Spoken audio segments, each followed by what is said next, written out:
What's up, Knights? This is the Chop Force King here. Welcome back to another episode of Wednesdays with the King. Do you remember last week how I said that I'm going to vary it up between vlogs and flash games and general other things? Well, this is one of those times. Right now on screen you're seeing a still picture. This is because I didn't really capture any gameplay for this. But this is going to be one of those things that's going to happen every Wednesday, or not every Wednesday, mostly Wednesdays. Today I'm going to be reading you a creepypasta. Now I know some people like creepypastas, some people don't, but I happen to be a very good fan of creepypastas, sorry. But yeah, I'm reading a creepypasta. It's gonna be a gaming one. I think it's gonna be really cool. And if you like it, then like this video. What I'll do is I'll read the creepypasta word for word. It isn't too long. I'll put a link down in the description below if you want to read it yourself. And at the end, I will put my general analysis on it, what I think about it. So, alright, here we go. This creepypasta is called Super Mario 64. Yes, like the game. Anyway, here we go. I always liked Super Mario 64 when I was a kid. I remember playing it at my aunt's house all the time. Well, one day a pop-up appeared out of nowhere as I was watching gameplay footage on YouTube. I was a little startled and was about to close the window until I realized that was a website showing off of a mint condition of Super Mario 64 for sale. There was a picture and everything. I don't usually trust these things, but the feeling of nostalgia overpowered me and I wanted to buy it. The whole business was peculiar, seeing as how the owner of the game wanted the buyer to send an envelope containing $10 into an address on the site, instead of using something like PayPal. What made things even more strange was that when I tried to gain access to the website, I wrote down the URL, after encountering problems with the game, there was nowhere to be found. The page was nowhere to be found. A few days after the $10 was mailed, I got a package containing a new copy of the game. The first thing that I noticed when I opened the box was that the official sticker with Mario flying in the air, was apparently peeled off or something. In its place was a piece of duct tape with Mario crudely written on it with permanent marker. I felt a little ripped off, but as long as the game worked, I didn't care. I got out my Nintendo 64 and put the cartridge in. The screen turned on with a familiar Mario face that you could stretch and twist aimlessly. I remembered laughing all the time at the results as a kid and decided to mess around for old time's sake. I moved the cursor over to Mario's ear and pulled it to elven proportions. I was going to do the same to the other ear when the TV suddenly produced loud static. Mario's whole head started deforming and twisting in ways that I didn't even know were possible for the model. Random sound effects from the game started playing along with the static. As all of this was occurring, I could hear a faint voice whispering in Japanese. The voice was stammering and whimpering. I immediately shut off the game and tried again. I didn't bother with the Mario head this time. I just selected a new file and started playing. When I selected the file, the game skipped the opening monologue by Peach in the courtyard outside. Mario was just placed right outside the castle. Creepier still, Bowser didn't say anything either. I tried to ignore it and play anyway. However, I also noticed that there was no music, just dead silence. There weren't even any toads to talk to. The only door I could hear was the bomb battlefield. The other doors wouldn't even respond to my button commands. The portrait of bomb battlefield wasn't the usual picture. It was just a stark white canvas. I was just trying to convince myself that these were just minor glitches, and that they wouldn't affect the gameplay at all. Once I entered the portrait, the image suddenly went from a blank canvas to the lethal lava lamp painting. You know that slightly unsettling image of the flame with the evil smile? Yeah, that's when I started to get really suspicious. The mission select menu came up, and yet another weird detail was present. Instead of Big Bomb on the summit, the mission was called Turn Back. I had no idea what drove me to press A, but I did. The level seemed normal. Everything was how I remembered it. I thought I could finally enjoy my favorite childhood game. But then I saw him. Luigi. I was absolutely shocked. He was never in this game. His model was even a Mario palette swap. He looked like a completely original model. Luigi just stood there until I tried to approach him. He started running at unexpected speeds. I followed suit and went through the level. Strange things happened as I pursued him.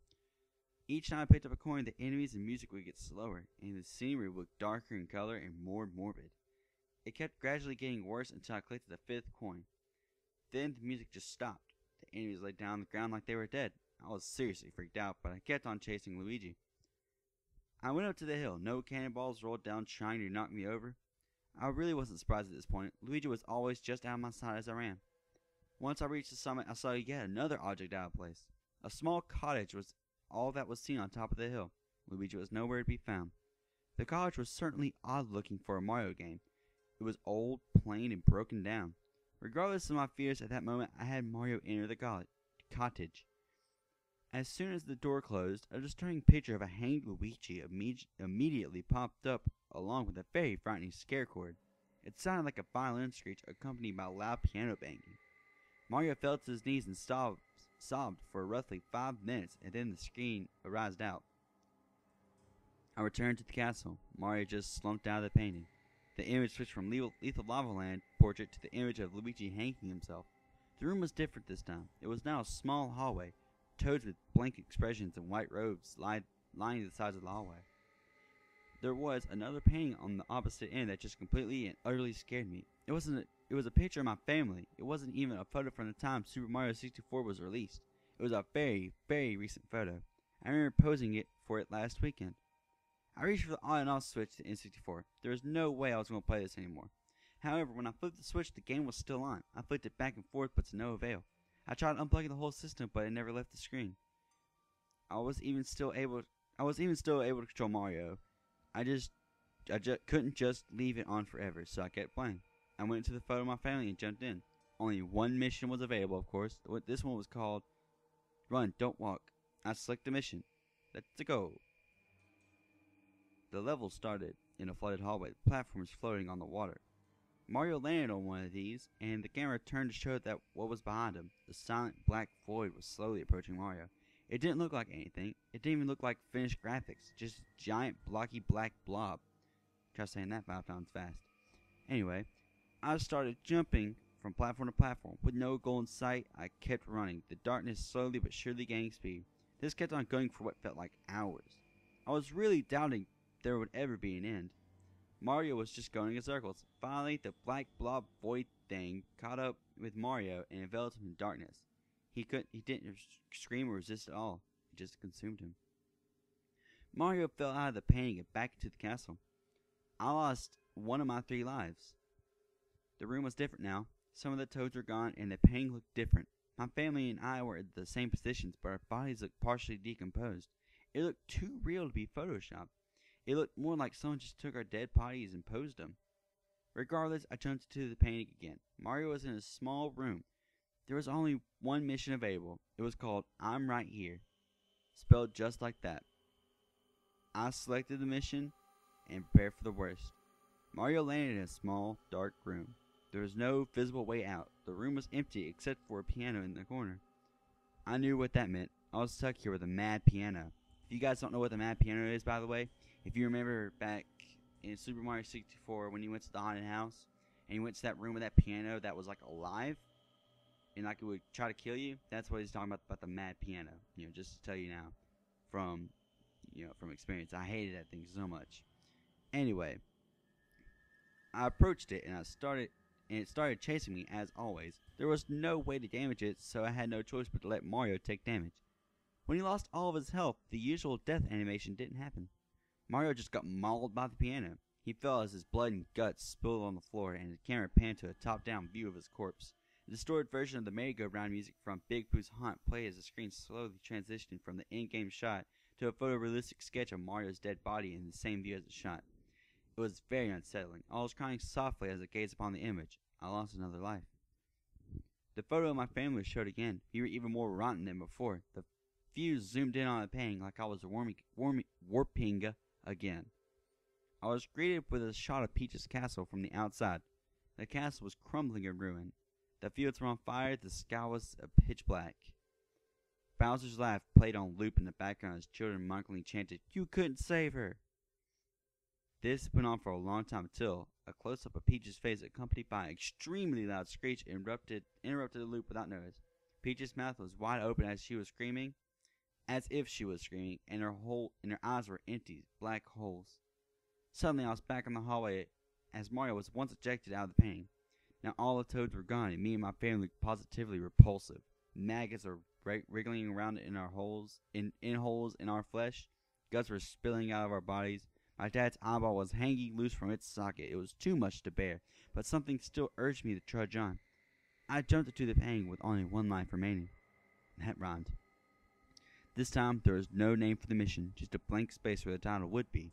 I selected the mission, and Mario landed on a very small island in the middle of the ocean. There was a solitary sign. It only read "Dive." I did it just as it said, and entered the water. The ocean was dark and empty. There was no fish. I wasn't even able to see anything in the water besides Mario. I swam downwards. I kept going for quite some time, yet Mario never ran out of breath. I counted roughly 10 minutes of swimming until I decided to go back up. Just as I turned Mario around, it came. A huge, and I mean huge, Unagi the eel came out of nowhere and swallowed Mario whole. I was dumbfounded. It went by so fast I wasn't even sure what I saw. The game over screen didn't show up. All that happened was a fade out. The photo of my family and I were shown again. We were playing skeletons now. Once again, it looked very real. I couldn't move the camera at all. It just stayed focused on the picture. I shut off the game and turned it off again. I chose my file, but just went to the skeleton photo of my family. I tried this about 3 more times before giving up. I desperately wanted to stop, but some force kept me from walking away. I decided to select the only other saved file. The camera once again focused on the skeleton picture, but this time they were in a different position, as if they were a different family.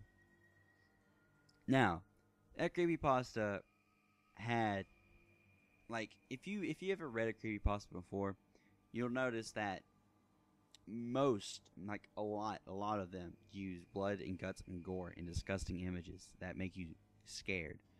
But this one, like, some of them use too much of that. Like, it just, like, makes you sick. It makes you doesn't want to, read it anymore. It just makes you want to shut your computer off or turn off your phone or exit out of the page or whatever, and you don't want to read it anymore. But no, this one was good. It led up to the points of that happening. It just kept on getting worse and worse and worse. I mean, this makes me really think. Now, the cliche. There's cliches. There's one wherever, like, if you never. What am I trying to say? If you read something like, I don't know, Binge Round. I mean, many people have heard of that before. There was a guy who bought a game from just a random old dude for cheap. And the same thing in this one. The guy, he bought the game for $10 and was sent to someone he doesn't know. That's something you commonly see in gaming creepypastas. I'm not saying it's bad. I think it's a good effect, but it gets to the, I'm not saying it's bad. I'm just saying it's a cliche that, like, pretty much every gaming creepypasta uses. And I have yet to see one that doesn't involve that. One that doesn't involve you getting it from just some random merchant, or one that you, I don't know, found at a yard sale. I don't see anything like that. Like, I don't see there's one that there's not any of that stuff. I mean, if I do see one, then it's really, really rare. But yeah, this game, or this creepypasta, I was a fan. I loved Super Mario 64. Like, I played it all the time with my brother. We never finished the game. The only time we did finish the game was cheating. So, yeah. But, I love the game, and seeing something like that, it would just freak me out so much, and just not being able to stop, just not being able to turn it off. Like, you heard him. He said he tried to turn it off, but he couldn't. Like, it wouldn't turn off. He tried unplugging everything, it still wouldn't cut off, which is really, really freaky in my opinion. But yeah, this was a really good creepypasta. It wasn't too bad with the blood and gore. It wasn't too bad with that. It did have some disturbing images, but mental images. But yeah, I hope you enjoyed this episode of Wednesdays with the King. If you like this creepypasta, and if you want me to do more of these, if you want me, I'll tell you what. If you want me to do just creepypastas on Wednesdays, tell me in the comment section below. Because I don't mind doing it. Because I'm a good fan of creepypastas. It's just something that it interests me. I'll do any creepypasta, but I would much prefer a gaming one. So if you want to give me a creepypasta to read, if you want me to do creepypastas on Wednesdays, please put it in the comment section below and I'll check it out, and if it's good enough, I will read it. But yeah, like this video if you like the creepypasta, share it to your friends, and that's about it. See you next time.